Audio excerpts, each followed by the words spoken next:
তুমি এতটুকু শিওর থাকবা, এই যে আমরা যে স্লাইডটা পড়তেছেন, এই যে এই মাত্র এই যে স্লাইডটা আছে, এই স্লাইড থেকে যদি তুমি ভালো করে করো, তাহলে এইখান থেকে তুমি 1 নাম্বার একটা এমসিকিউ শিওর থাকো, একটা এমসিকিউ পাবাই, একটা এমসিকিউ পাবাই।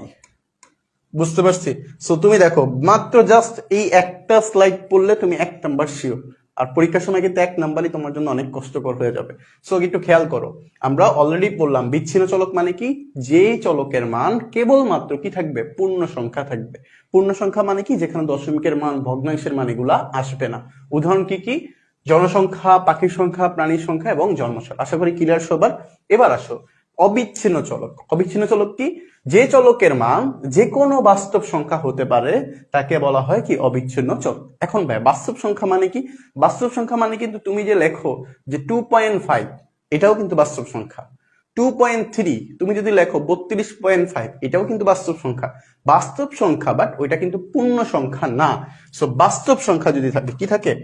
বাস্তব সংখ্যা হতে পারে। বাস্তব সংখ্যা যদি হয় তাহলে সেটা কি বলা হয়, অবিচ্ছিন্ন চলক। ক্লিয়ার সবার? ক্লিয়ার সবার?